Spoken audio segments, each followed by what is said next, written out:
to the State of the Franchise, the podcast where we talk about franchises of all sizes, shapes, and all sorts of things.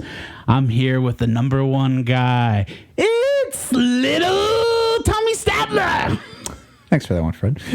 Happy to be here. Happy to welcome in everybody to another week of this lovely show of ours.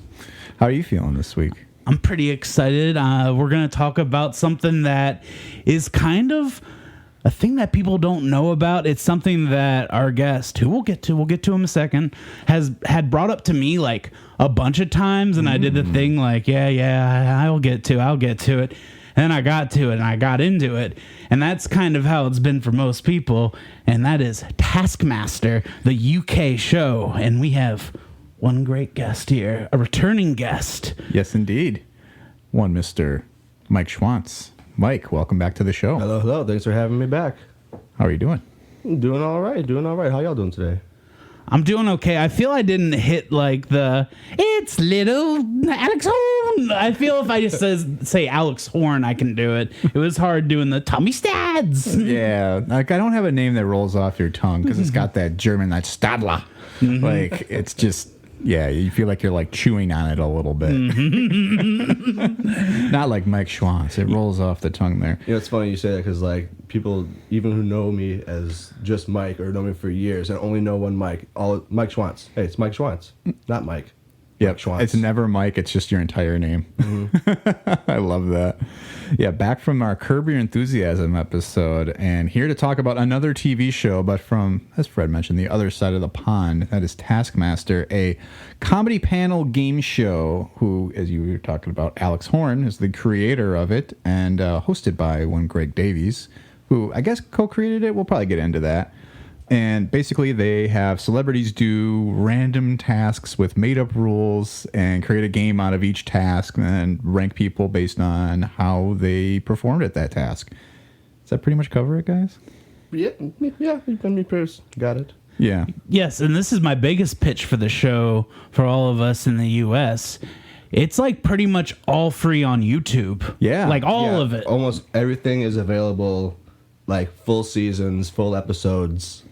Like everything is there. Yeah, absolutely. So you were the one that found this, Mike? Is that it? So it was during lockdown. Okay. And like I'm still on YouTube a lot, but I used to be on it so much more. And I just came across one task, and it was the one where they're like a train depot. Okay. And you had to get as close to Alex without him seeing you. And I watched it, and I'm like, what in the world is this show? And I found another little snippet here, another little snippet there. And then I found a playlist that had full episodes, and I'm like, wow. I'm in 100%. Like, no testing the water, no. Like, kaplunk, cannonball. In. And you just ripped off through it for the whole pandemic? Pretty much. I watched, like, every episode, like, almost back to back. I couldn't stop. I just couldn't stop.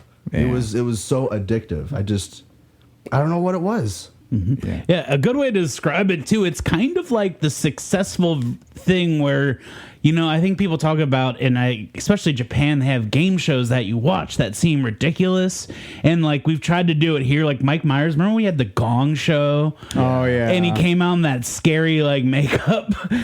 Like, I feel Taskmaster is the successful version of this, where it's like a wacky game show, but it's really honing in and like letting the contestants flex their comedic muscles. Everyone who is on it can shine and show what they're good at in like comedy. And they get so many different varieties of people, mostly comedians, but they'll have musicians and like, you know, actors, actresses and whatnot.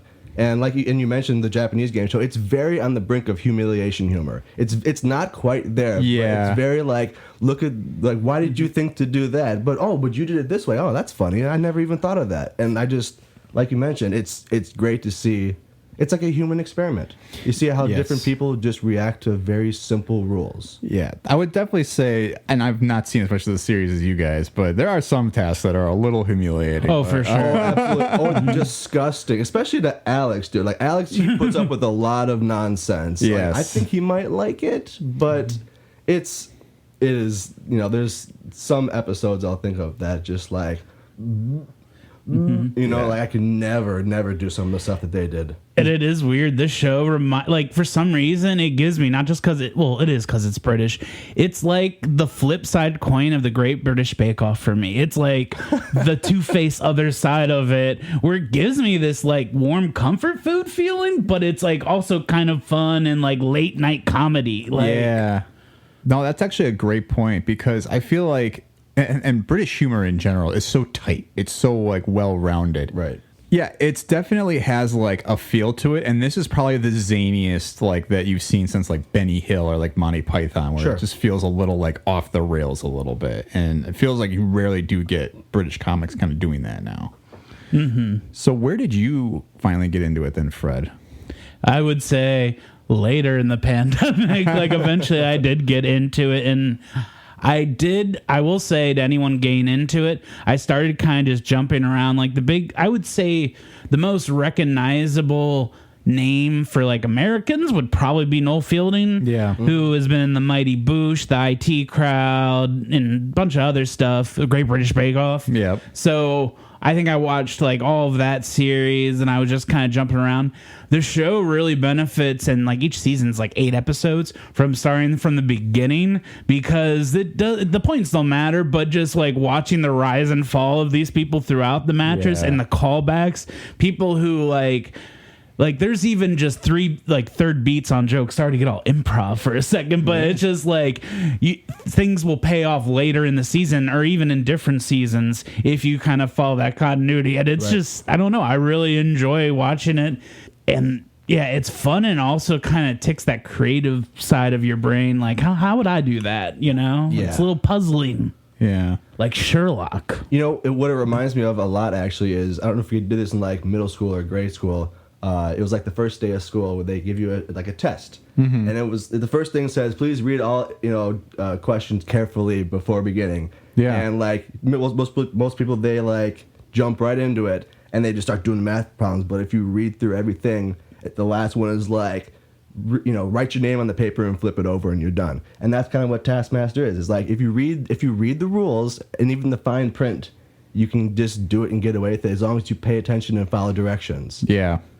But then again, on the flip side, there's like, put the ball in the cup, and like, I don't know. It's just a fun show, man. It's just, I don't know. I feel like I'm talking in circles here about it, but it kind of is. No, I think, but you're hitting on exactly what it is. I mean, it feels like it's an improvised game show. I love that when you're talking about improvised beats, it's like that's actually a pretty good description of it, because it feels like people are kind of making up or their interpretations of the rules as they go along. I mean, we can start getting into like talking about some of the history and the structure too of the show, but like it really does feel like, I mean, every task kind of comes with its own challenges of like, how good of a reader are you? How broad thinking are you? Can you find the loophole in these rules, or are you overthinking what you're reading, right? So it's just a very fun way to kind of see these people like navigate these barbed wire fields, and it's like sometimes you can just walk around it, like yeah, exactly. So to talk a little about the history of Taskmaster, to give a thread line of where it began.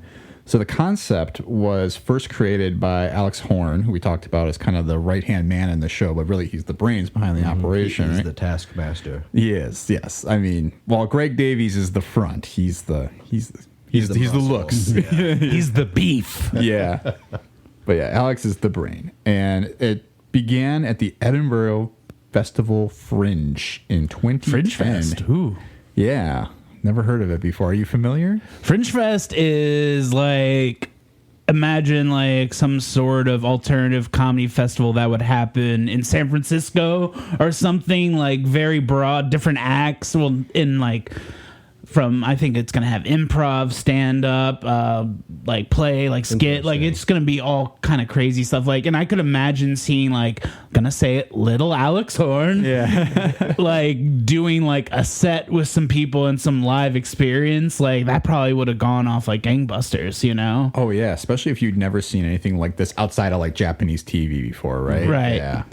It's like, that would be like going to see like Drunken Shakespeare or something. Yeah, like that's the vibe of like Fringe Fest, is like stuff like that. Okay. And then like wilder stuff That's kind of fun. Yeah, I didn't know I didn't even know Fringe Fest was the official like common term for it. Yeah, I don't know a lot about it. I think they might even do some in the United States. I'd be curious, but I know that is a thing in Edinburgh. Yeah. No, I think that's something that it sounds like I've been ongoing for a while. I don't have the history of the festival, but it would be interesting to cover maybe as a future topic for it. Oh, yeah. We'll see. So he later secured a deal after this festival with Dave Network to adapt it for television. Because originally when he did it at the Fringe Fest, it was 20 comedians receiving monthly tasks by email over the course of a year. It ended up getting parsed down when they finally got to network, and it got reduced to 10 contestants for the first kind of run of it when it finally moved on to the point where we finally got the first season and we saw 5 contestants, right? Mm-hmm. Yeah, that's super smart, because what he did was he saw there's a festival, probably got in contact with the comedians who were going to be in the festival, and was able to know they're all going to be in this place. Because I've listened to so many podcasts like that, at festivals, where it's oh, this lineup of guests is sick because they're all performing at this awesome festival. Yeah. No, and I think that's exactly probably what he did is hey, you're going to be there anyway. Because then he was able to kind of demonstrate all their attempts during it before revealing who won based on their performances, exactly the format of the show. So then they did a second one. Like I said, he did 10 contestants. That's the second stage iteration of the show. And then after both stage shows proved a success, that's where they finally got to recruited by this production company called Avalon to produce the television series. So sorry if I mixed that up before. I think I made it sound like that was the first season, but actually it was 2 stage shows. One had 20 people. That was at the Fringe Fest. Second version was another stage show. That only had 10 contestants. When it finally got to network, it got reduced to 5 contestants. Oh, cool. Right. Yeah. So that's when he was talking with the Dave Network, or Channel Dave, I guess is the name, that they started talking with Greg Davies and recruited him to be the host of the show. And then the show has now run for 15th season premieres tonight as we're recording tonight. What? Premieres tonight. This podcast has some weird karma with the world of entertainment. Elaborate. We can say there's, I don't know why we would hide the Tarantino thing. So we recorded our Tarantino episode. The next day he announced his last movie. Yeah. And we had something like that happen with the Koji Kondo or something recently also where it got announced the next day. Yeah, it was a topic on the podcast episode, and then the next day it was we were contemplating oh yeah, Tarantino, what do you think his next movie is going to be? And then the next day it was after we were done recording, he's I announced I'm doing my 10th movie. Wow, that's wild. Yeah. And it was, and now it's going to be, I guess it's a talk back from the last episode, just to go off a slight diatribe. Yeah, I have one more diatribe though. I am gonna say next week we are gonna cover me falling into a bunch of money. That's just gonna be the topic of the episode. I like it. Freddy's Billions. Yeah. If you dream it, you can do it, Fred. I like it. So, but yeah, then I think it's gonna be about A Hollywood Critic is his next movie, and which is totally the furthest thing that I think that we could have contemplated or speculated. I just hope John Lovitz has a cameo. That's exactly. I was literally just thinking that. It stinks. Because the cartoon. It's from the cartoon. Okay, so they're committed through 17 seasons through 2023. Okay. I got it. And then they're going to run it all the way up until at least 2026. But it was after the 9th series back in 2019 that the program was acquired by Channel 4. Correct. And that's when it switched networks. And I think so that's why the first 9 series are available for free on YouTube. Is it because the rights are kind of up in the air a little bit? They're just delayed on getting them up there. Is really what it comes down to. Gotcha. Yeah. Okay. That's how I mostly watch. I mean, I can find stuff online. Not that you should do that. But it's out there. You can find it. There's international versions too. 1, 2, 3, 4, 5. More than a dozen countries have their own version of Taskmaster. Holy cow! Yeah, we tried to do it with Reggie Watts. It did not work because one, they had Reggie Watts as the Taskmaster. Yeah. There's no sternness.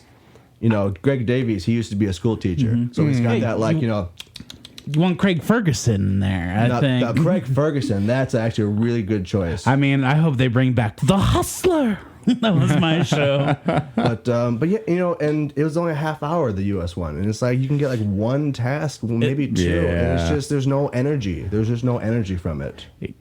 And I know that the Good Doctor, Freddie Highmore, was one of the contestants. Yeah. I got to pull up the. Do you have the contestants? I got it handy here. Hold on here. Because it was a very eclectic bunch that they had on the U.S. version. For sure. So I actually found the American version first on accident because I was trying to find it on Apple TV. Oh, no. And so I watched the first episode. But guys, I liked it. It was okay. The thing that bothers me the most about a lot of the different country versions, excluding New Zealand because they have their original tasks, it seems to be a lot of repeat tasks. Oh, yeah. So it's like, well, I've seen this one. I know how they're going to do it or what they should do. And then it just takes a little of the spunk out. I will watch it because Alex Horne is in it, right? Yeah. He is still He's the right-hand man. assistant, Cool, yes. like, because I gotta say, my big takeaway from Taskmaster, the more I watch it, is I think this dude's kind of a genius. He's like this quiet dude who seems super smart and artistic, and like his brain works in very cool ways. And I started listening to the Taskmaster podcast, which is hosted by Ed Gamble, who is a contestant on the show, and he had Alex Horne on the first episode, and it was just really cool hearing him talk about writing the task, because he's just very like, you see, I'm really worried about the wording on that one, because I thought, you know, they could do something different with that. You know, like, I like your little Alex Horne. Alex Horne was pretty good as I was doing it. I was like, dude, I got a sick Alex Horne. Kate Berlant, she looks very familiar. Dylan Francis, Ron Funches. Yeah. And then Lisa Lampanelli, who like you'd assume she would. It's just I don't know. It just felt flat. So Freddie Highmore, the Good Doctor, Norman Bates is the one that really Charlie stands Bucket, out. man. I He's bet he Charlie tries Bucket really from hard, and he's Tim really Burton. nice to everyone in it. Yeah, that's true. Kate Berlant, I remember she was on the League of Their Own new series recently. Yeah. Did you watch that at all? I did. Was it good? I liked it. I gotta watch it. It's very different than the movie. Don't expect the movie. I'm not a big League of Their Own. I like it, but that's not one that I'm like, oh, I love it. Yeah, they're kind of Yeah. they're very committed to telling the stories that the movie couldn't tell. Like it's like, you know, like about like, okay, what about the black baseball players? What about the women who were homosexual? It's sort of like, okay, there's these stories that we totally missed in that one. So anyway, not Taskmaster, but so yeah, I did find the American version first though, and I was like, okay, this is interesting. And then I was like, oh wait. And I was asking you guys as we were having our little text thread leading up to this. They're like, no, it's on YouTube. So I went in there, I started looking at it, and I think I watched like the first episode of the first series, and I'm like, okay, that's all right. And I remember Fred said, start with season 2. And so I went to the second series, and I started watching that, and then I got hooked. And I've been watching it pretty much nonstop since. Yeah, Season 2's got Nish Kumar, who's my guy. Oh my God, So funny. Nish is he's so bad. He's just so bad, but you love him. You just love him so much. But do you know what his persona as a comedian is in UK? No. He's like a Jon Stewart. He's like a political comedian, like Oh, interesting. in the vein of things, probably talking about Brexit and shit. Like That's he's really funny because now I think about Jon Stewart doing those tasks as Nish, and that just cracks me up. That sounds hilarious, dude. I've been listening to Brett Goldman's Films to Be Buried With, and nice. Nish Kumar comes on yearly, and they do their roundup of movies, and it's pretty great. I listened to like the past 4 years, and it's just the two of them very nicely talking about film. Oh, I like it. I haven't listened to his podcast at all. I would like to though. And like I just tell everyone, you got to hear what dude sounds like in real life. He sounds so sweet. Not Roy Kent. Yeah, Roy Kent's like this, and he's like, I just love film so much. I just love going. When He does kind of have that look of like he'd be a big softie in real life. But it's kind of funny because like I don't know any of these comedians. I don't know anybody who's on the show. Maybe I recognize one person. I'll look them up and it's like, oh yeah, okay. But by the end of the series, I love them. You know all their personalities, and you just like you feel like you know them. you can get the vibe how the other people interact with certain people. Like if you don't know, like an elder statesman, like Bob Mortimer is a guy I did not know who is super funny. Yeah, dude, he's like great. And you can tell like other people are definitely like showing super respect to certain people, like him or Joe Brand or Rand. Yeah. And I just love that. Yeah, it's definitely good to kind of figure out some or meet some different comics that aren't just like the same 20 American comics you see. Like you'd expect Michael Ian Black would be recruited for like something like this. For sure. Let's talk a little about the structure of the show, though. So I guess, Mike, do you want to break it down for us? Like, kind of how does every episode go? So every episode starts off with a prize task in which the comedians are asked to bring in something that if they lose the episode, the winner gets. They take it home, whatever it is. Then they'll have their 3 proper tasks, which are filmed separately. Every comedian does their tasks filmed separately, so they have no frame of reference of how anyone else does. And then sometimes they'll have a 4th task. Rarely. There'll be like the first few seasons they had like buy the Taskmaster the best gift. Yeah. And those are great, but they stopped doing those after I think 3 seasons, something like that. And then the final task would be a live stage task where the comedians have to do some sort of, athletic or whatever thing is supposed to be to finish out the show. And that's pretty much it. It was tough getting people interested because there's no like, we got 5 tasks for you. We can't tell you what they are. You don't know who's going to be on the show with you. Sometimes it'll be teamed up with people who you don't know. Will you commit to this show? And people are like, no. Yeah, and like the thing is, like, when you're trying to get someone into the show, and I've tried to send this to the group a bunch of times, our chat group I'm referring to is, and I'm going to quote a little Hateful Eight, 1 task won't do. You need at least 2 or 3 tasks, right? Because if I just sent 1 task into the group, that's not convincing anyone. I feel like it had to be a pretty good task. I feel you got to watch like an ep with a couple different tasks, then you're like, oh, I get the flavor of this. Definitely. So I think that's why it's kind of an underrated show for sure. Yeah, no, it's fun. Yeah, and I don't know if you said it or if it was you said it, but I'm pointing at it doesn't matter. People haven't heard of it. People just don't know the show, and then once somebody starts watching it, they're like, all right. Yeah. Like the first one I always mention is like, if you want to get somebody into it right now, the potato task, the potato golf task. I don't know if you watched that one. I have not yet. Which Explain series that is one. in? Yeah. So it's get the potato. So they have a big 10-foot radius, red colored golf green with a hole, and they have a potato. And get the potato in the hole. Oh, I have seen Can't this. touch Okay, the never mat mind, at yeah. all. And some people are like, well, if I just throw it, well, if I missed it, I can't get it. And this one dude, like, he's like, should I throw it? I'm not going to throw it. I'm going to throw it. And he throws it and gets it in. First try. Everyone applauds. It's great. Fantastic. However, in Taskmaster, they have GoPros set up everywhere. Taskmaster catches everything. They catch everything. He stepped just a tiny bit on the red green. It wasn't very much. Wasn't for very long. Disqualified. And he was crushed. I don't know how good you Crushed. guys are with sports references, but this basically happened in when the Bucks won the NBA championship. Basically, like they were facing the Brooklyn Nets, and Kevin Durant, who's like one of the best players in the game, had like the game-winning 3, and he stepped on the line, which meant it was a 2 instead. So he tied the game instead of beating them. His time was about to expire. Bucks beat them in overtime, and then they went on to win the championship instead of them. I don't know that, but I liked it. Yeah. I've been listening to the rewatchables, and they put movie stuff into sports references. They're like, this is like the Kobe this is the whatever that, and it makes me excited now. So when I hear sports stuff, I think movies. Plus, it's our hometown team. I know. Even if you're not a big fan, but it's exciting because it gave the Bucks the door opening to go and win it. And I love purple. Who doesn't?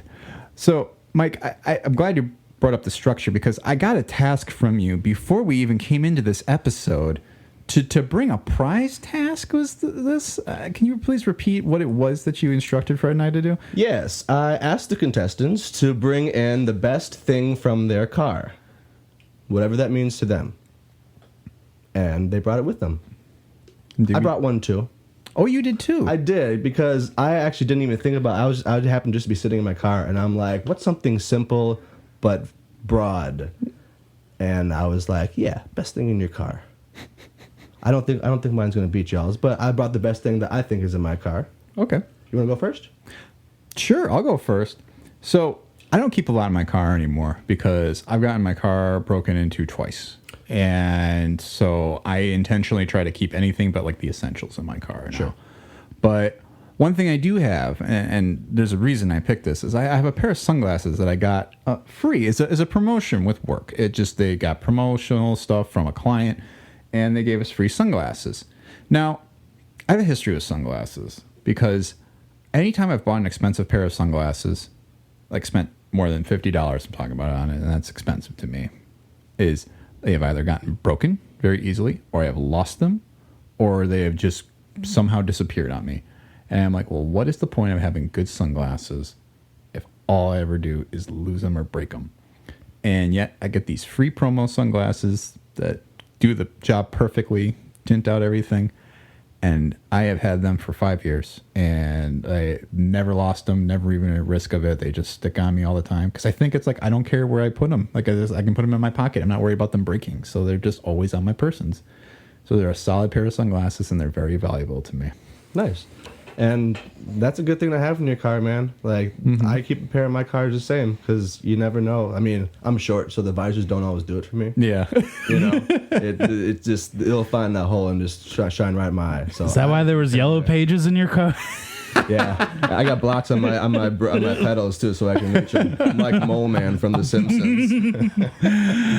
Schwantz and I are the same height, I think. Might be, yeah. Who wants to go next? Fred, you want to go? Yeah, I'll go next.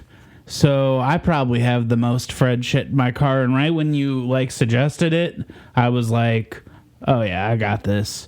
What I have here is a DVD copy of Stephen King's TV adaptation of Desperation that I bought from Media Exchange from their clearance section for $1. It didn't work, and I wanted to bring it back, not to get my $1 back. I want to make that clear. I just wanted to see if they had another copy, and I thought I could switch it out. They didn't, so I put it in my glove box. But I still think that is pretty funny. I'm driving around with a Stephen King TV adaptation. I feel that's like a Bible salesman with Bibles in his car, just ready to oh yeah, have you heard the good word? Desperation, Ron Perlman, Steven Weber. It's like if someone would break into your car and find that they would just trash it because they found it in there. Right? Yeah. They're like, this isn't worth anything. It's worth everything to Fred. That's wonderful. I appreciate that. All right, so I guess I should reveal the best thing from my vehicle. And it is, if I can find it here, a little toy Batman. Ooh. And I found it at IHOP when I was 19.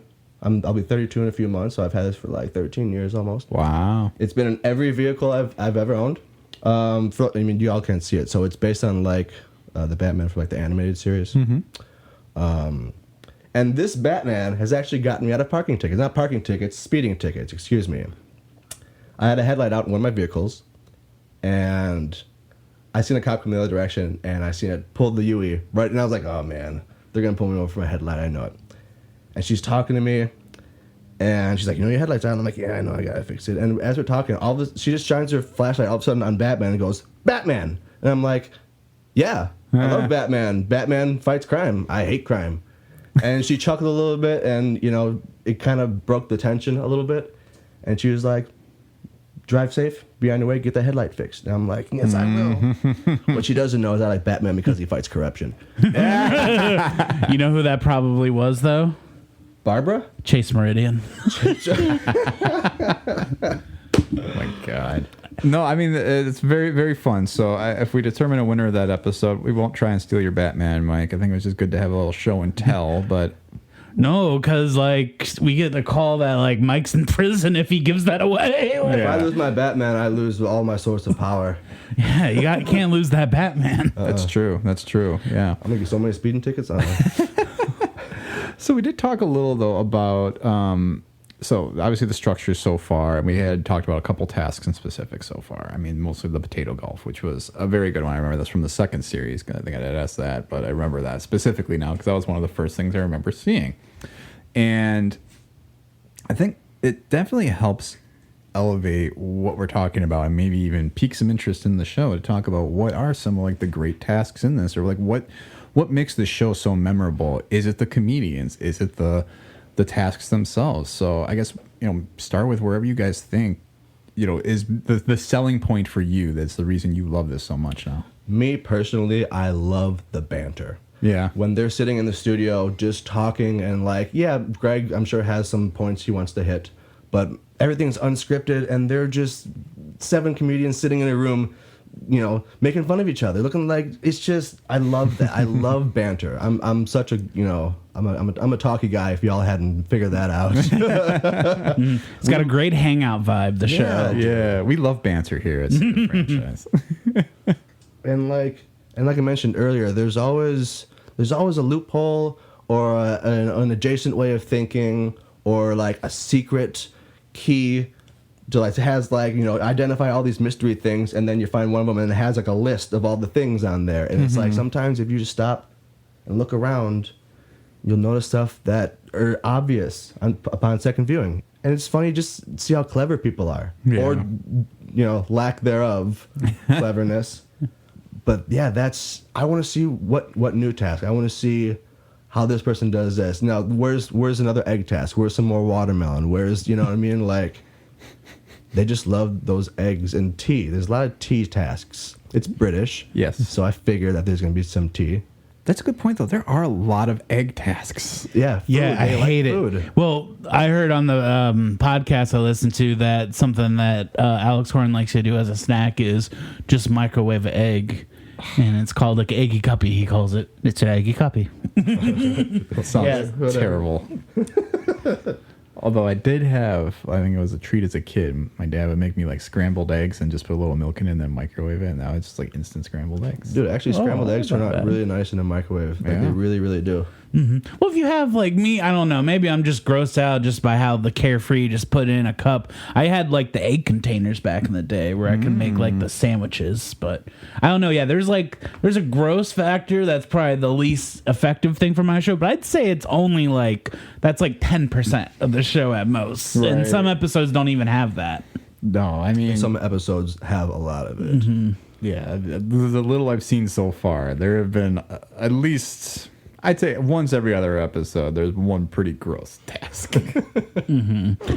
Well, are you guys grossed out by does a food fight gross you out? Because it grosses me out. Like food on people is disgusting to me. I mean, as long as it hasn't been consumed prior, I don't have an issue with food on somebody. You know what I'm saying? Not that I'm into food or anything like that, but it's more of the vomit factor. Yeah. Well, no one likes that. No. Well, some people may, but not me. Hey, this is 2020. What year is it? 2023? Yeah. I put 2021 when I signed a paper today. I felt really dumb. God. Not quite that far out, but 2022, I could still maybe see. But I'm grossed out by just food not being consumed properly. Like the idea, I definitely want to have a kid one day.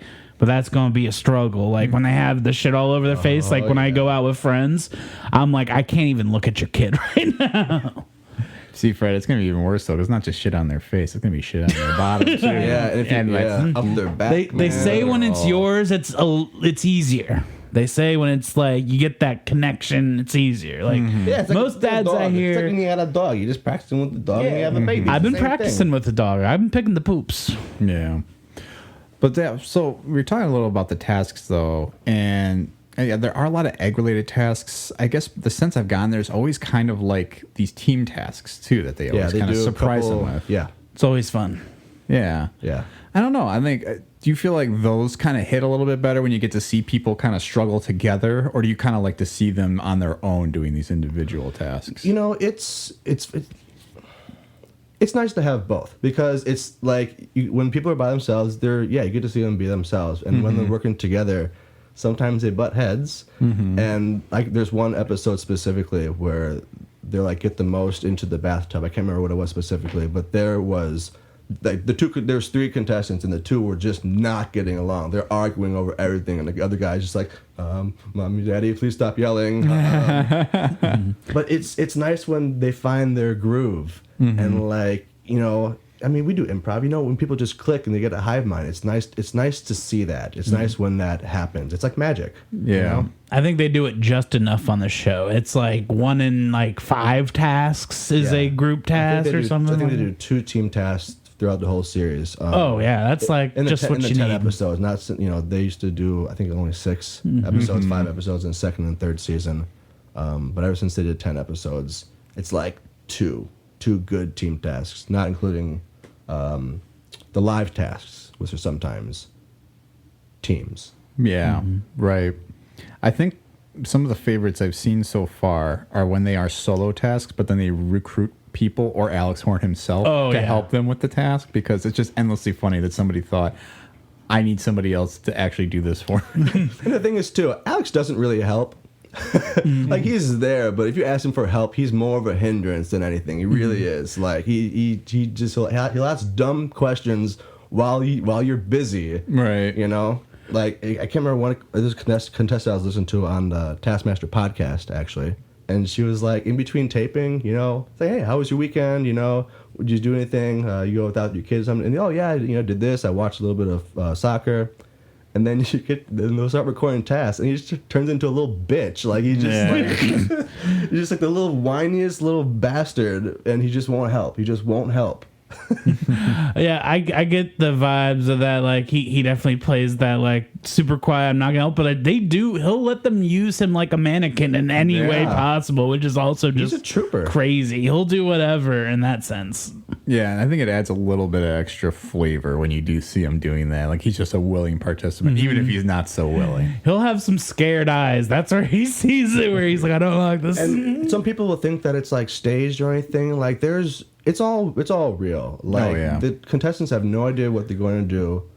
There's no like false editing, false narrative. Like, they edit it together so like you can see the contrast of different contestants, but it's all real. And I just love that there's actually something on TV it's just not fake, As much as you want to believe that TV is fake or staged, it's just really this show is just really not. You have to laugh at how dumb some people can be with some of these tasks. Right? Like putting a helium in an egg. Like, why would you? Did you see that one? No. And he's serious. Like, this dude is not like, he's not doing it for laughs. He thought, oh yeah, I'm gonna fill this egg up with balloon with helium, and it'll be as light as a feather, and it immediately blows up, because of course it does. Yeah, it's an egg. Where are you putting helium in this full egg? So funny. Oh my gosh. Yeah, maybe we could talk a little bit about some of the contestants they've had so far. I think, Fred, you talked about it too, like your recommendation for like early going, if people are going to get into the show, start with like, which is series 4. It has like Noel Fielding from like... Right. If you're like, I want to see Noel, that's season 4. I think we're not doing this for power rankings. I really like season 6 because a guy I really like is James Acaster. Okay. He hosts a podcast with Ed Gamble, the guy who does the Taskmaster podcast, called Off Menu. I have mentioned this to you, where they have a lot of contestants from Taskmaster, but just like usually British people. They just had Florence Pugh on, which was pretty great. Oh, that's fun. And they have the person do like their dream restaurant and they write it down. But there's a lot of like behind the scenes Taskmaster and even Great British Bake Off talk, because I don't think we get those episodes, but they do a lot of like comedians bake for charity episodes. Oh, that's fun. I'd love to get those. Yeah, I'm surprised we don't have those over here. Maybe you haven't looked deep in Netflix. I see they have like the professionals now and like the Christmas special or the holiday specials, and I could almost see if Taskmaster keeps growing and keeps getting bigger, maybe they'll end up getting that. They do have they do a New Year's treat. They've been doing it for the last 3 years. Oh, have they? They also do a Champion of Champions. I don't know if that's something that y'all knew. I know they did more. Like, I knew the New Year's thing, and they knew they did like a Champions thing. Yeah, the Champion of Champions. It's like the first one's the winner. It's the first 5 winners of the first 5 seasons against each other. Yeah, and then they did it again after the 10th season, and then I assume everything goes well after this next season. We'll have another Champion of Champions. Interesting. Yeah, they're fun. That could be fun. Yeah. Some of the champions have been very fun. I mean, I don't know. I've like I said, I've only seen a couple so far, but it's definitely like people that you're like cheering for, I think, throughout. Even when it's like, it's not about the winning, right? It's about the entertainment. Yeah. Yeah. I'm pretty set in the fact that the person I usually enjoy the most is not going to be the winner. Yeah. And that's fine. That's fine. Yeah, That's for fine. sure. No one really cares. Like, people, I mean, if you do care, if you stop and think about it, it's like, okay, what am I so excited about? This ridiculous award I won for being ridiculous on a ridiculous show. Yeah. But it's yeah. Yeah, it's almost better too. I feel like when you have somebody who's a little more dry and a little more like laid back or not so like look like they care as much, because then you can kind of see them like trying to work through something, right. And they don't have like the boisterous comments that some other comics have. For sure. Yeah, that's like I think I mentioned before about it on again. That's my I think favorite part about the show is you have very unique voices of comedy or whatever they do, and it gives a very different spin on each task and the banter. Mm-hmm. We spent a little time talking about all that. What about like the host, though, Greg Davies? I know you shared a YouTube video with us, Fred. Well, I think I would love to go get like a pint with Greg Davis. I think we would get on after. I really think because he whatever you did, he would just what the hell are you doing that for? You little, you know, and it's just like I would just love that. The best bits he does on the show, which I think he did to Nish Kumar, I know he did it to James Acaster, is when they get too saucy and he pulls them to the back of the like where the screen is just and has a little chat with them, and it's just like the best shit. That school teacher sneaking out. Yeah. It's like, you know, we talked about this before. You know, yeah, because he is ex-school teacher, right? Because he's the front as the taskmaster in the show, right? Like, I mean, he's the one who rates all the tasks if he has to like give, or he's the final judge on all the rulings or whatever. Okay, this person technically kind of maybe broke the rules here a little bit. Is that okay? Does it fly or not? Right? And yeah. I think he does such a nice job. And I mean, I obviously recruited him because he was a known name right before the series. And it's somebody I had never been familiar with until I started watching. He was like that guy in like some British stuff I've seen. Like he was on some Netflix show that's big with the that's like the one big British show. I can't even now, but Downton Abbey? No, it's like a young adult comedy and he's like a parent in it. I don't know. But also like he's a stand-up primarily, and from what I hear, he's like very cool. Like if you go see him, he'll hang out after and like meet everyone, and he's like a super nice guy to fans, and so that's why I was like, I like that guy. He's cool. Yeah, he has a very good rein on, I think, the flow of the show, and he has very appropriate reactions when I'm just like, he's the audience conduit, even though they have a live audience there, which is also something kind of crazy. Like, you have these 5 people on stage, we're watching all these clips of them doing these tasks, and you do have also, like, people there, like, watching the show happen. Yeah. But they do these all different episodes, like different weeks, because I feel like sometimes I notice some of them are wearing, like, the same clothes that they wore in a previous episode, and I'm like, they'll do that. I think they do 2 episodes in a recording. Don't quote me on that. I'm not 100% sure, but I remember seeing something that they do like a couple episodes a day, like you would with any TV show. You know, right? You know what I'm saying? Get everyone's here on one day, just crank them out. Yeah, and sometimes they'll do a task like a month in advance, and sometimes those are just videos in their houses, and you'll have a month to complete this task. Right. That's wild. Yeah.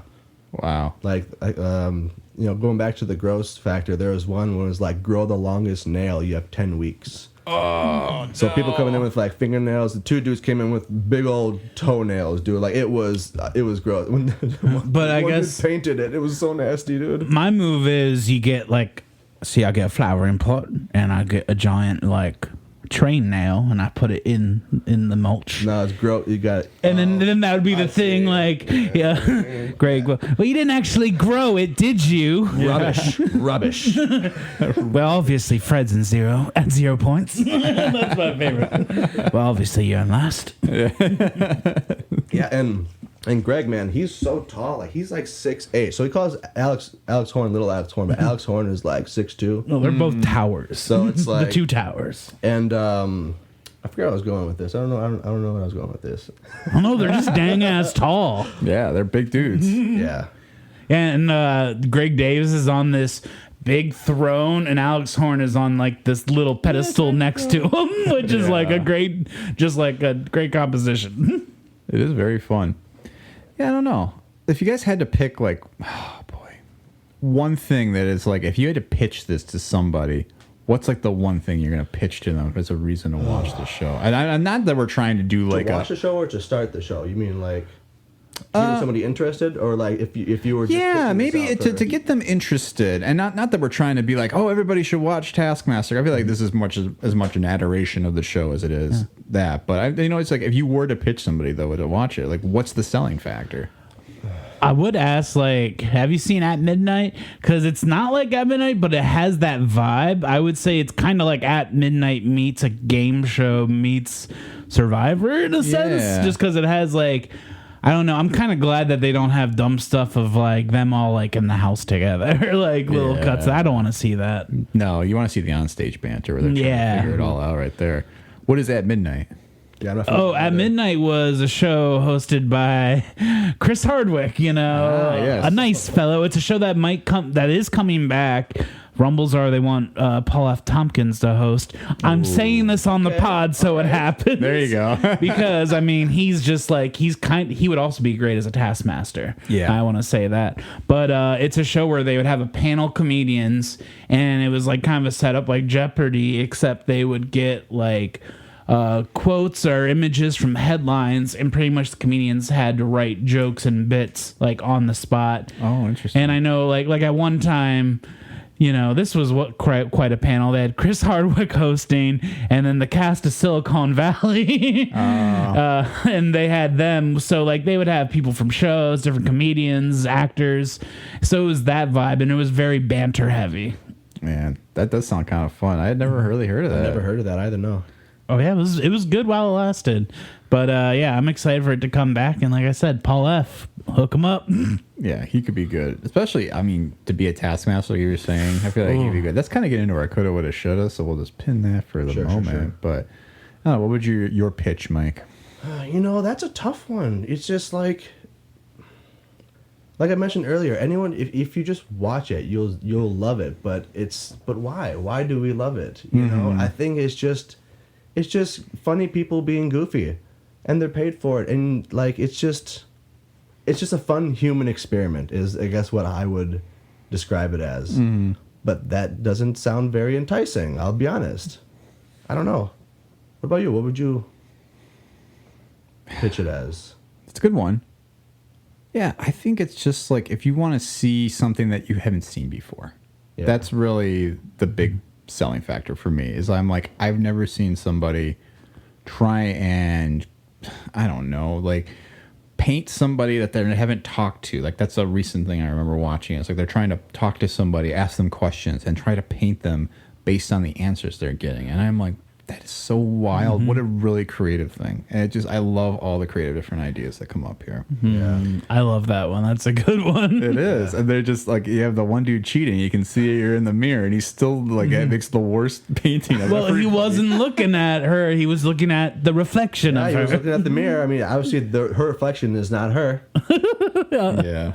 That's the kind of stuff we love. Yes. On Taskmaster. I love the open to interpretation tasks. Yeah. Yeah. Should we get into some coulda, woulda, shoulda now? Yeah, we could do that. I think perhaps this is a good segue, too, to go to our second task we were given today, because I think this task in itself is kind of a coulda, woulda, shoulda. That was given to Mike and I by Fred. Fred, would you like to describe what your task was? Yes, I would. My task for you guys was to create a new opening theme for the podcast State of the Franchise with Tom and Fred. Some people might have seen in the promos. Oh. Yeah, if you're checking the Instas and the Facebook, you might have seen some nice, well-made videos. Mm-hmm. Mike, would you like to go first this time? Sure, I can go first. Give us a little background on how you made it and all that. I recorded it. So you recorded it yourself? I did. I don't want to say too much because I feel like you'll know what I did once I play it. Okay. Here's Mike's version of the theme song for State of the Franchise. Franchises can be dreary. Franchises can be tight. I'm listening to Frederick and Tom is on the mic. I've got no cares because all I want is charge my phone, drive, listening to you. And what they talk about will always be up to you. love the little sax at the end. Oh, That's great. man, that was beautiful. Wonderful. It kind of reminds me of like, what is it? It's like an 80s like You don't know what it is? comedy. Fred, I know you know what this Wait, is. is it a parody of a TV show theme? It's the King of Queens theme. Oh, I didn't know My that. eyes are getting weary. My back is getting tight. So a little backstory. Sure. So when Fred and I first started hanging out, early 2010s, 2011, something like that, we talked for the longest time about doing like a cover band that we did like jingles or like movie themes or TV show themes. And this was always the song that we had talked about doing and never did. And I was like, you know what? Opportunity to be hilarious. I love it. Yeah, I wanted to open with that because I thought that was such a temperature setter of what the next songs were gonna be. That's pretty great. I gotta say, I don't know why I've never really heard the King of Queens theme. I just didn't fit it. I was like, oh, that's a nice melody. Well done, Mike. Oh man, that's great. I like it. Thanks. So I'm not super musically inclined. Like I can carry a tune and all that, but I'm not a musician really. So I went out and recruited somebody to help me with this. Okay. I did stipulate in the task you could use anyone that you knew to help you. Yeah. So I recruited one of our recent guests who was on for the composer Koji Kondo episode. His name is Nick Spitza, who is a talented musician in the Milwaukee area. And I gave him some lyrics and some ideas for some tunes, and we worked on a little theme song. And here's what he came up with as a theme song for State of the Franchise.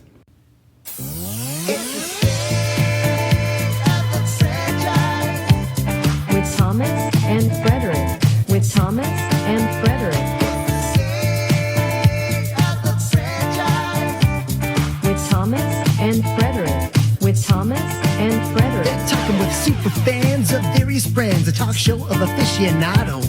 Buy them a coffee when you hear the top 3 flicks by Tarantino. Talking about Dragon Balls and Macho Man. They're gonna sample different types of pizza, from Crash Bandicoot to Jean-Claude Van Damme. It's all here, I ain't joking, fans. With Thomas and Frederick. With Thomas and Frederick. With Thomas and Frederick. With Thomas and Frederick.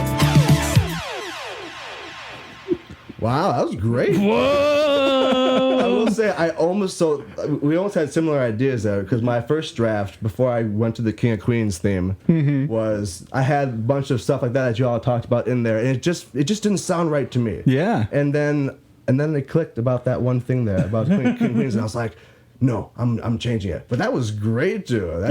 I love the energy in that. I know. Mine's very like smooth and sexy. Yours is like, let's do this. I was very happy when I heard yours because I was like, these are the perfect, like, there's 2 different flavors here. Exactly. Yeah, and I think that's what the spirit of it's all about. And 100%. And I'm sure, we'll throw these in every once in a while, right? As our openers, we gotta. These guys worked hard. Absolutely, no. And I think what we came out with is 2 very good options. I kind of had this idea. I was like, let the podcast work for you. You know what I'm saying? Absolutely, it's good. I think we came up with some very fun options. Yeah, I mean, I just basically ran down. I was like, I kind of like the. Like some of like the internet videos. I don't know if you guys ever seen like Angry Video Game Nerd, and he kind of like does a very similar thing where the guy wrote a song kind of making callbacks to his early episodes, and I was like, I kind of want something like that, and so he just came up with something very funky. Yeah, it was funky. I really dug that. That was really nice. Yeah, it was fun. So thank you, Nick Spitza out there. Appreciate it. Yeah, thank shout you, out to Nick and Mike. The dudes with the nice voices. I was impressed with both of y'all. Honestly, yeah, your voice was very like silky smooth, Mike. Well, thank you. My first version, I did like a Joe Cocker version when I was like, my eyes are getting, like. Well, that's what you want to do. But it was killing my throat, so I was like, let's open it up a little bit. Let's be a little more genuine. Yeah, very fun. It. Very fun. Really? Yeah, great task, Fred. Thanks for pitching that one. Well, thank you guys for doing them. I was telling Mike on the way over, I was like, I feel bad that these are they were kind of intense tasks, but I mean, they needed to be. And we had time to do it, and just like Taskmaster, if there's a little bit more elaborate, you gotta give them a little more time. Absolutely. Or don't, and then watch them panic. We're very committed to the bit, especially when we're trying to create. So, trying to create some ideas now in our coulda, woulda, shoulda segment, guys. What are some other things about Taskmaster? If you had the opportunity to maybe add on to what the show's doing already, what would you do? I mentioned this earlier. They got to bring it back to the U.S. They got to try again, but they got to do it right. Make it the full hour, or put it on some streaming service and make it 45 minutes. Yeah. But you got to give the full format, and you got to give comedians that are funny. Like, I'm sorry, like you said you dug the first couple episodes of the U.S. version. Yeah, I just found it a little flat. And I don't know. I just don't know what it is. They got to find better people, I suppose. I don't, it sounds kind of rude, I'll be honest, but they gotta do it right. We gotta do it right, or it won't work. And I feel, even though I do like Alex Horne there, I feel almost it's a hindrance, because it might just have to be a little more its own thing, and it definitely should be unique tasks. Like, rehashing a whole task can be fine every once in a while, but that's got to be like, oh, here's a golden oldie that we don't do often. My big coulda, woulda, shoulda, I'm gonna keep it on the other side of the pond, and I want to throw out like some people I'd like to see on it. I'd like to see Brett Goldstein be on it. Yeah. I'm surprised he hadn't been in the past, because I feel Brett Goldstein. Have you watched Ted Lasso at all? No, okay, so is that the one? He's the guy that, yeah. Okay, is that He's the one Roy that looks like a Kent. friend of ours? Yes. Okay, He's gotcha. the guy that looks like one of my groomsmen. Yeah. And yes, he does. It does. I think Tom was the one that told me that. I looked him up and I'm like, oh my god, dude. Like, Yeah. dude. Yeah, there's moments in the show where he does looks that are the same, and that's what freaks me out. Sometimes I'll be watching and I'm like, oh my gosh. One of the lesser reasons, but still a reason to check out Ted Lasso, a great show, I will say, on its third season right now. Yeah. It's very fun. Brett Goldstein, Matt Berry, Oh, God. Richard Iowati, I think is how you pronounce it. Yeah. Like, I guess I want like the non-canceled people from the IT crowd to be on it. Like, I really liked that show at one point. Bill Nye, Oh, yeah. I don't think I told you this, but I've been on Taskmaster. I've brought you a special task. I like, though, that you went for Garth Marenghi's, like, Dark Place, though, cast members, too. Yeah, I went with like my British haunts. It's just very fun. That show is also a very hidden gem from... Stephen Merchant would be great on that show. Oh, yeah, for sure. Just, like, those are, like, A-list, though. Like, those are people in America know, That's the too. thing, like, A-listers are not going to go on that show. They're just not going to. Maybe for like the New Year's treat that they do, but even so, because they had what's his name? I can't think of his name. The brother from The Mummy, Rachel Weisz's brother from The Mummy. Oh, They had him on on the New Year's treat, and he was the interesting. only. I think he was the only person that I recognized straight up on the whole show prior to watching Taskmaster. Yeah, that's another benefit, is you do get to kind of learn about new people. And like I said, I've like gotten into a whole new podcast and new comedians because of it. yeah. Oh, that would be fun, though. I think it's definitely interesting to dream on a wish list, especially even in America, too. I think going with somebody like a Ron Funches is not a bad thing, but it's like Freddie Highmore was a really weird choice. dude. It was like just that blend of like, oh, they're not all comedians necessarily in Taskmaster. I'm like, no, you want like Mike Mitchell, you want John Gabris, you want Lauren Lapkus. That's the level of comedian. A bunch of comedians like from The LA. podcast. Well, yeah, that's what they do now. But I mean, like back at that midnight time, some of them had podcasts. But like that's the LA comedy scene, Yeah, right. not just the podcast scene. So I'm saying get those people who have rapport, who know each other, Yeah. and have them in shifts. Not these like we got the best people we could get. We got the boy from The Good Doctor. Yeah. Like, why? It's just so random. I don't mind Reggie Watts either. I thought he was actually kind of fun, but it's also a very different type of thing. I don't want him to host. I want him to be the Alex Horne. Right. Yeah, I think he'd be a fine Alex Horne, but he just doesn't have the like. He's just there's no intimidation. You know what I'm saying? You don't want why would you care if you impress Reggie Watts or not? Now if you impress Greg Davies, yes, I don't want him to be mad at me or upset with me. Reggie Watts, who cares? Right. You want like a cold yet warm comedian. Yeah. Which I'm trying to think of a good American analog. And all I can think of are like the cold guys. The only person that really comes to mind for me is the Roastmaster himself. Jeff Ross? Jeff Ross. I think because when he's like not roasting, he's very like chill and talk. Like I feel like his that.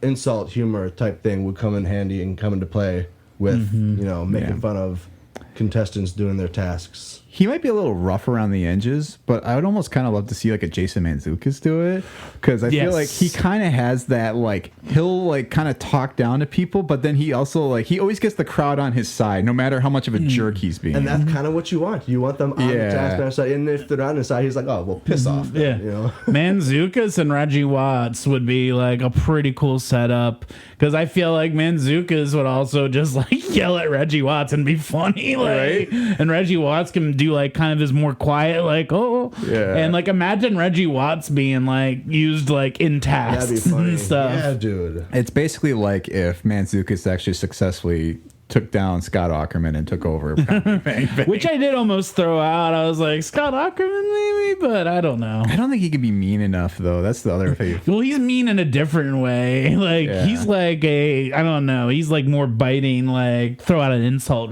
I don't know. It's not quite the same. Cheeky. He's not intimidating. He's more snide. Yeah, that's a good way to put it. Yeah, he can't really intimidate people, but he'll kind of talk about you behind your back or something. I'll get like Gary Sinise.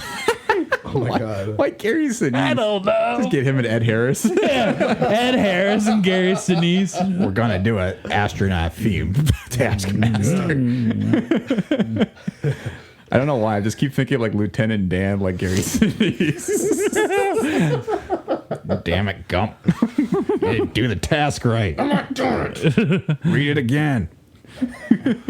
Didn't say I couldn't do it. Yeah. Yeah. I don't know. Anything else you guys would add, or maybe things you wish they had done differently? I don't know.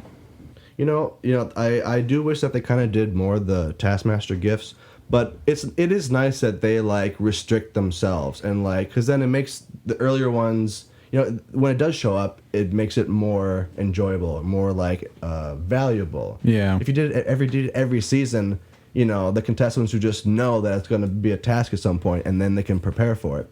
As opposed to like, here's a surprise, go figure it out now, Yeah, I would like that. What I'd almost kind of like to see, I don't know if they've done anything like this, is flip the script and be like, here's a panel of people creating tasks for Greg Davies, Alex Horne, and that would be maybe cool. like 2 other champions, That sounds or 2 or 3. I like that. And then like they have to do all this stuff, and like they have to kind of like see, like, hey, we've kind of talked about you guys doing this all along. Now let's see how they can do.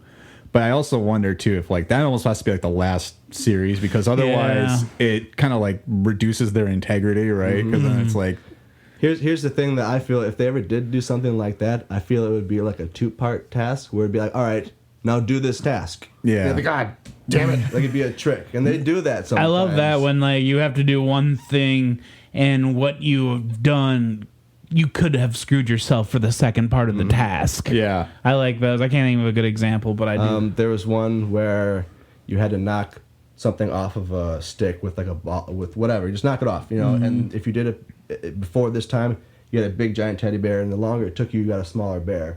no. Then there was a next task, and it was like carry all 12 pints. You can't step on the grass. And you had to hold your bear the whole time. So the people who had a big bear, they had big problems. Wow. That's like the survivor element, I feel. Like that's a very like they pull the rug out on their contestants like that. No, they do. For There's sure. one task that it's it just maybe I should hold off on it before we talk about our highlights. But the 2-part, the 3-part task, the tricks, the sneakiness is what I really love about the show so much. It's just sneaky. Yeah. Alex is a little weasel sometimes, and he's like, "Well, you didn't read the task." It's exactly like you said earlier, right? It's like, writing your name on the test and then you flip it over and you're done. If you read the instructions carefully and you're thorough about reading everything that's on the page, like you'll have time, you'll find maybe there's like an easy way out, right? And I can think of like even one recently. It was like you flip over the sheet and like it says like, oh, if you eat a piece of chocolate that's lying out, like you lose 5 points. And it's like, there you go. Like you didn't follow all the instructions. Yeah. And so it's fun though. That's one that was just in my mind as we were talking about that. That's the one that sticks out most prominently, I think, is if you eat any of the chocolate, you're docked points. Yeah. Sorry if I took one from your. No, your it's rankings. not, but it's definitely an honorable mention. I think it's about that time To get into the power rankings part of our episode. Yeah, I'm very ready. Well, guys, before we get to the power rankings of the episode, What?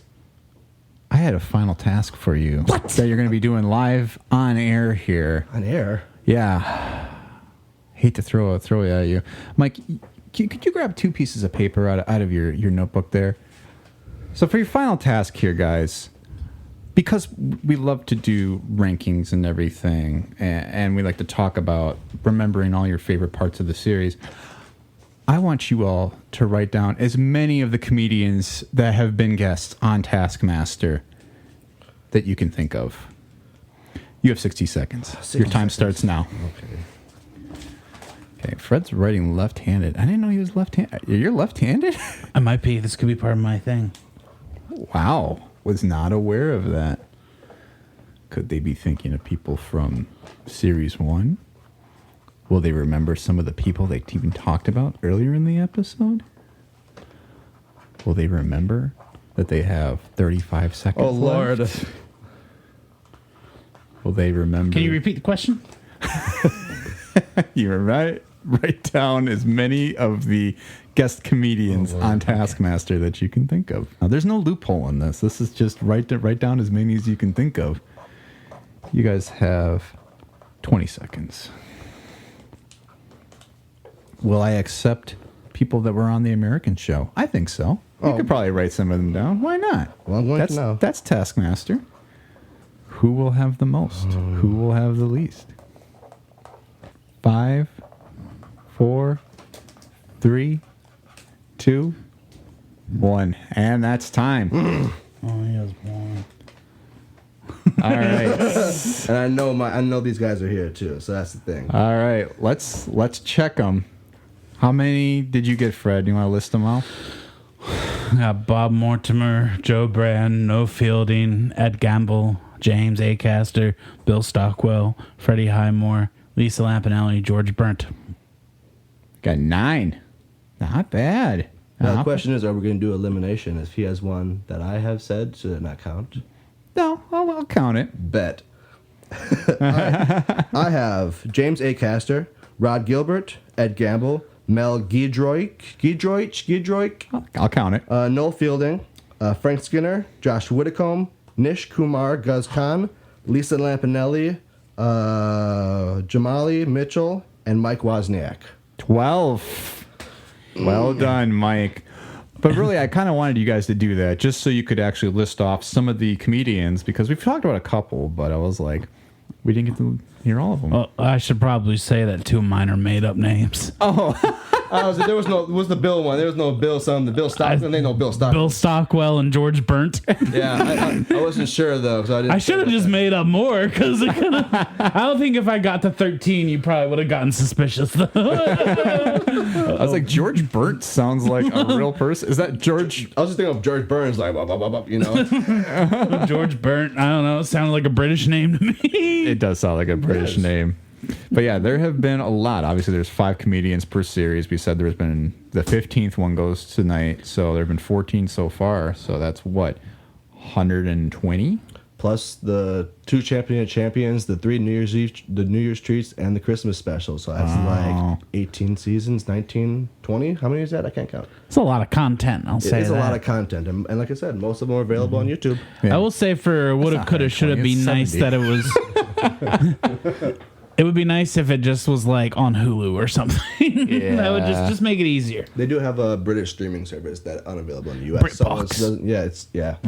And you can't get it. And like Dave 4, they have his own whatever. So Still laughing at myself for getting away with that bad math. Like 120? That's 70 plus whatever Mike said on the New Year's treat that they've been doing. But for the actual power rankings this week, guys, I think we did want to talk about what your top 3 favorite tasks are. So glad we got to give some shout outs to all the comedians, or at least a couple of the real ones that were in there. So who are or what are your favorite tasks? You could say who was involved with it too, if that helps it. Maybe Mike, do you want to kick us off? You know, this was a tough one because there's so many good tasks, and you know, some tasks in the wording it might not seem very memorable, but it's the execution that these comedians do. Mm-hmm. So there's like I just want to mention some before I get to my tops.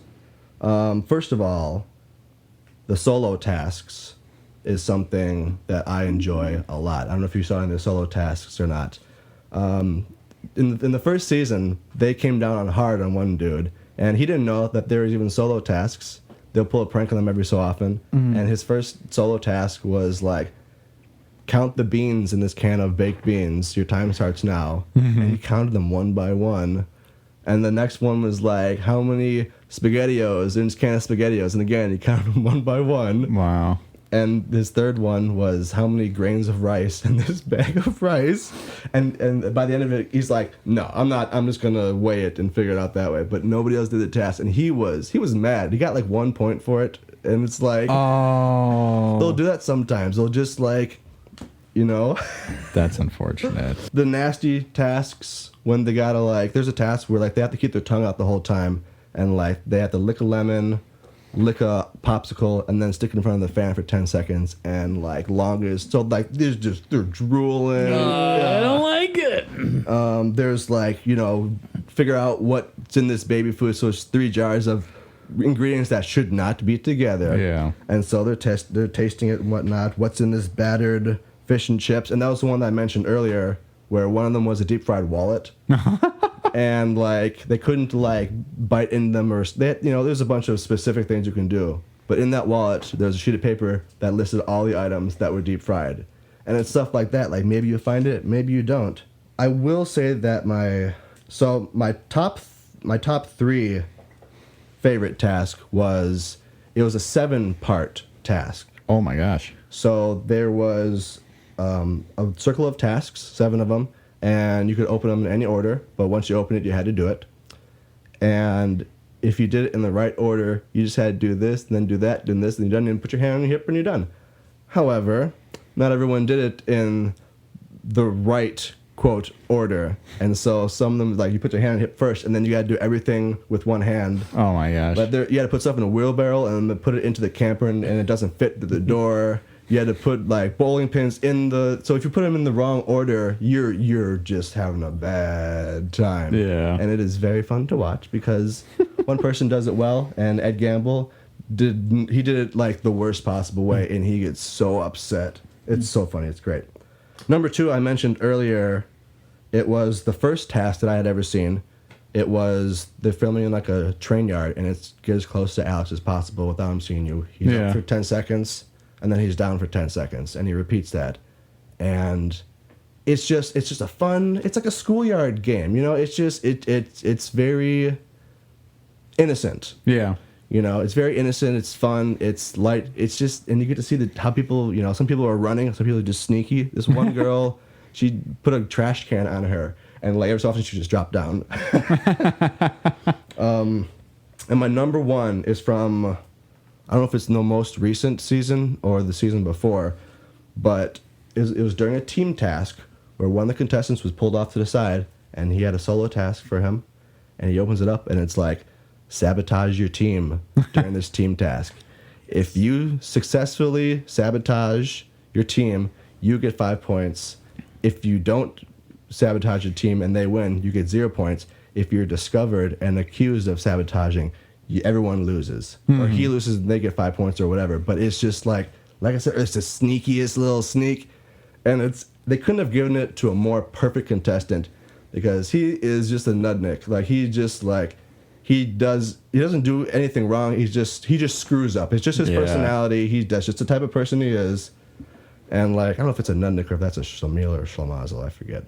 But he's couldn't have given it to a more perfect person, because no one because he had to hold that in for like 4 months until they taped on the show, and then it was revealed that he wasn't just being a moron, he was, being cheeky, and like they were mad at him, dude. It's so great. Yeah, I would say, the golf potato one is I would say that's the one you want to watch if you want to get people into it right now. Mm-hmm. But those are my top 3. I'd say those are my top 3 out of all of them. I like it. That's great. Great picks and very, very funny. I'm excited to get to a couple of those. I can't wait, dude. Seriously. Yeah. I'd watch them all again. What about you, Fred? I got all 3 different ones, which is nice. Great. I have Guard the Flame, which sounds pretty simple. I think it was a tea candle that was lit when they came into the room, and the task was you have to move this from inside the house to, they have a little trailer outside, and they had set up like a rain system out the front door, and there was like, I think, another obstacle. So it was just funny watching everyone fail. And one person, I think, knew that they could like use a lighter or just like stick another candle next to it and just move the flame that way. Someone put like a vase over it and protected it. Like, it was just very cool. And then the one that I probably laughed the most was the make the water display. And it was like, just make like a water fountain of some sort. And this is like a good example of how they'll use Alex Horne. I think it's Ed Gamble sets it up where he wants Alex Horne to be the mermaid. He puts cones over his breasts and then puts a water hose up it so it looks like he's a mermaid with water coming out of his boobies. But the water comes out so wonky and like one-sided. It is the funniest image, and I just remember just dying watching this. That's wonderful. And the other one that made me laugh a bunch, which also shows the versatility of like what a task can be, they had like a parking ticket taker guy, and they had like, you had to just cheer this guy up, and he was this grump, and like all these comedians like were trying to make him laugh, and then I think one girl like trips and hurts herself, and he like smiles a little bit, and she's like, oh, well, you like it when I get hurt, you like when people are in pain and agony, and he's like, yeah. And like they find out like that's what he likes, because he writes parking tickets. That's amazing. Oh my God. Man, those must be later on then, huh? Or yeah. Well, other than the potato golf, but that's good. Those are some good picks. I'll give just a couple because I've only seen a couple seasons or series so far. That's still a thing I'm getting used to. Is series versus season. Yeah. I think one that I liked recently was they were trying to make each other sweat, and they were trying to get the most sweat in in an egg cup. And it was disgusting because I'm like, this is terrible. But they gave one guy a solo task that nobody else had, which is my favorite thing when everybody has like a little twist. Like one person gets a twist, and this guy was supposed to do accents throughout. And he's like, why am I doing accents? And he's just like doing like the stupidest little accents. He's like, oh, I'm just all sweating. And he's doing dumb stuff too. Like he's in like a little plastic cage under the table. He's like, I'm not sweating at all. I don't know what I'm doing. So that was one I enjoyed. I definitely liked. There was another one where it was like a team task that everybody basically was given one attribute of like the see no evil, hear no evil, speak no evil. Oh yeah. And I it wasn't a particularly like difficult task once they kind of figured it out, but I just love the conceit of like one person had on earmuffs, so they keep yelling at the other person, and like he can't respond to him, and he's like, what are you saying? And he's like, I'm not saying anything. They're just trying to coordinate from afar while the other person is blindfolded, and they're like yelling at him like, go to your left, go to your left. He's like, I'm looking for what, a potato? He's like, is this a potato? He picks up like a carrot. He's like, that's not a potato.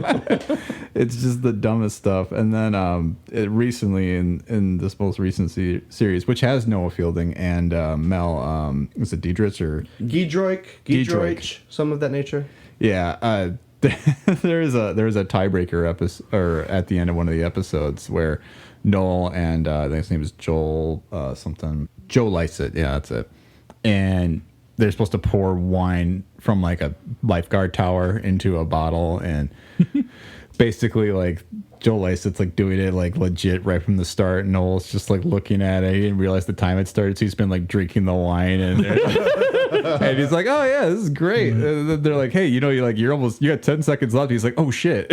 And then he just drops the bottle on the thing, and he actually gets like a bunch of wine in the vase. He has the like vibe of like everyone's listening to the teacher, and then he's the kid like running in the field chasing butterflies. Yeah. He's like, "Oh, sorry, let's go." Yeah, it's funny seeing him on that though too, because I actually pinpointed it because he's with Mel in that one, and she was right at the end of her Great British Bake Off hosting. Like I think she had just filmed her last season, and then he was going to be the replacement host. So they're literally filming this series of Taskmaster in between, basically her handing off the reins to him and had no idea. Like, just wild stuff. I almost like wondered too, like, did he know? Did he know he was already going to be the next host on Great British Bake Off? So it's very interesting. But very fun, guys. Very fun tasks. I think that gets us to the end of this episode then. But before we go, thank you for the pitch, first of all. Thanks for the tasks for both of you.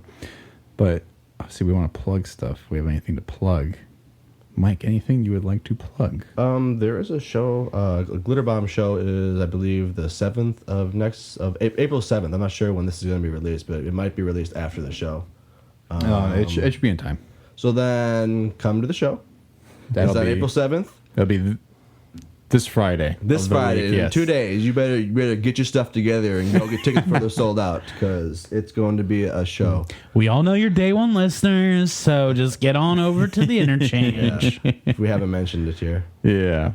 No, thank you. Okay, so Glitter Bomb at the Interchange Theater on April 7th at 7 o'clock. Probably, yeah. Please check your local listings. 7:30. Yeah. Fred, about you? Similar vibe. Just check out interchangetheater.com, and I'm in a couple shows. Pinata Ambush, the Team Tina, and some other stuff. Cobweb. But check it all out. There's some good theater there, and check out the podcast. Maybe listen to an old episode. You give it some time. You go back. You give it a re-listen. You might hear new things. You never know what you'll find. Yeah, please listen to State of the Franchise. We are at stateofthefranchisepodcast@gmail.com. If you'd like to send us an email, we will read your emails live on air. We've gotten a couple before. We would love some new ones. Don't have to write who you are. You can use an anonymous penman, author, or whatever. What am I trying to say? Penman? Pseudonym. Pseudonym? Yes, that's what I'm trying to think of. An alias? An alias. Thank you. That's what I meant. An alias. You can use an alias if you don't feel comfortable. We're on buymeacoffee.com/SOTF. If you'd like to send a donation to the show, you can buy us both a coffee. Just drop it in our virtual tip jar. We are also on Instagram, Facebook at State of the Franchise Podcast with Fred and Tom.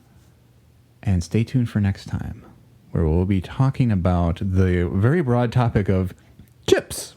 Chips. Like the show? Or y'all talking about potato chips? No. Potato. Like snack chips. Potato, corn, veggie? No, not California Highway Patrol. Is that what that stands for? Yeah. I thought just they were both named Chip. Oh. Nope. I do have an uncle named Chip. Oh, nice. We will see you then. Thanks for listening. Bye. And what they taught you about will always be up to you. God. Every time.